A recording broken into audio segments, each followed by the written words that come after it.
বঙ্গবন্ধু শেখ মুজিবুর রহমানের ৭ মার্চের ভাষণকে কেন্দ্র করে নির্মিত পূর্ণদৈর্ঘ্য চলচ্চিত্রের নাম কি? তর্জনী।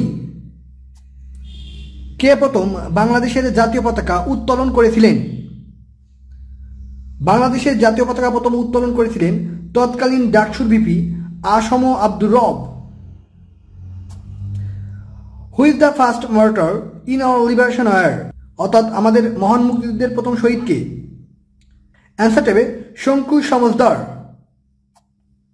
বাংলাদেশের পতাকা প্রথম উত্তোলন করা হয় কোথায়?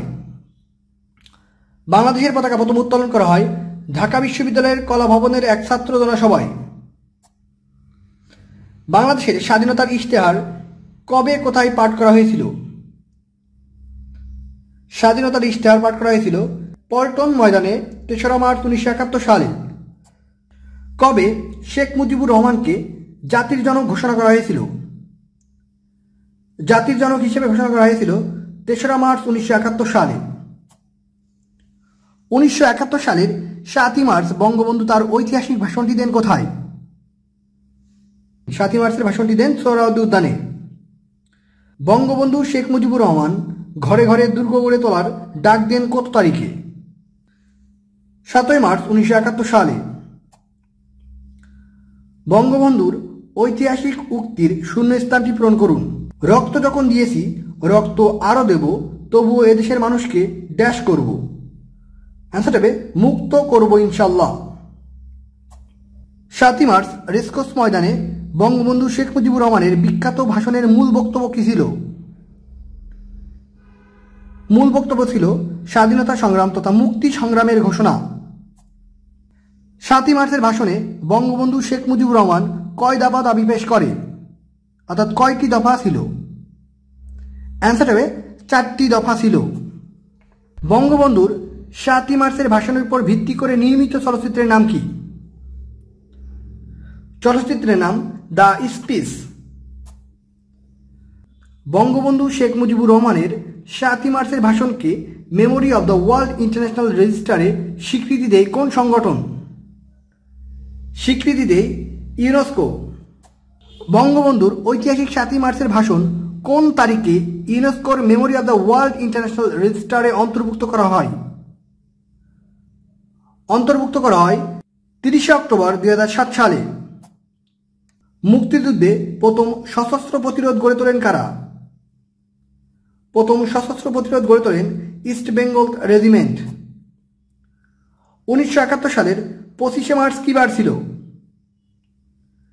২৫শে মার্চ বৃহস্পতিবার ছিল। বঙ্গবন্ধুর ৭ই মার্চের ভাষণে আরটিসি এর পুনরূপ কি? আরটিসি এর পুনরূপ হচ্ছে রাউন্ড টেবিল কনফারেন্স। ৭ই মার্চের পটভূমিতে রচিত কবিতা কোনটি? স্বাধীনতা এই শব্দটি কিভাবে আমাদের হলো? নির্মলেন্দু গুণ এই কবিতাটি রচনা করেন। বাংলাদেশের জাতীয় স্লোগান কোনটি? জয় বাংলা। কোথায় বাংলাদেশের স্বাধীনতার ইশতেহার ঘোষণা করা হয়? 4টে অপশন দেখতে পাচ্ছেন, অ্যান্সারটা হবে পল্টন ময়দানে। জাতির পিতা বঙ্গবন্ধু শেখ মুজিবুর রহমান কোন তারিখে স্বদেশ প্রত্যাবর্তন করেন? স্বদেশ প্রত্যাবর্তন করে ১৯৭২ সালের ১০ই জানুয়ারি। জাতিসংঘের সব দাপ্তরিক ভাষায় বঙ্গবন্ধুর ঐতিহাসিক ৭ই মার্চের ভাষণ বিষয়ক গ্রন্থের মোড়ক উন্মোচন করা হয় কত তারিখে? ২০২১ সালের ৫ই মার্চ। কোন বিদেশি পত্রিকা বঙ্গবন্ধুকে রাজনীতির কবি উপাধি দিয়েছিলেন? অ্যান্সার হবে নিউজ উইকস পত্রিকা। বঙ্গবন্ধুকে রাজনীতির নান্দনিক শিল্পী বলেছেন কে? শেখ হাসিনা। ইহাই হয়তো আমার শেষ বার্তা, ড্যাশ আজ হইতে বাংলাদেশ স্বাধীন উক্তিটি কার? এই উক্তিটি বঙ্গবন্ধু শেখ মুজিবুর রহমানের। স্বাধীন বাংলাদেশে কখন প্রথম পতাকা উত্তোলন করা হয়েছিল? অ্যান্সার হবে ১৯৭১ সালের ২রা মার্চ। এবারের সংগ্রাম স্বাধীনতার সংগ্রাম, এবারের সংগ্রাম আমাদের মুক্তির সংগ্রাম। বঙ্গবন্ধু শেখ মুজিবুর রহমান এই ঘোষণা কোথায় দিয়েছিলেন? এই ঘোষণা দিয়েছিলেন রেসকোর্স ময়দানে 1971 সালের 7ই মার্চ। 7ই মার্চ ভবন বাংলাদেশের কোন বিশ্ববিদ্যালয়ে অবস্থিত? ঢাকা বিশ্ববিদ্যালয়ের রোকেয়া হলে অবস্থিত।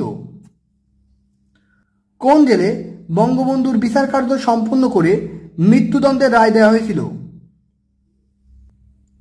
অ্যান্সার ট্যাবে ফয়সালাবাদের লায়ালপুরে। জয় বাংলা জাতীয় স্লোগান হিসেবে ঘোষিত হয় কত তারিখে? 2রা মার্চ 2022 সালে। বাংলাদেশের জাতীয় পতাকা দিবস কবে? বাংলাদেশের জাতীয় পতাকা দিবস পালন করা হয় 2রা মার্চ। জাতির জনক বঙ্গবন্ধু শেখ মুজিবুর রহমান 1971 সালের 7ই মার্চ ঢাকার রেসকোর্স ময়দানে যে ভাষণ দিয়েছিলেন তাকে ইউনেস্কো কি হিসেবে স্বীকৃতি দিয়েছে?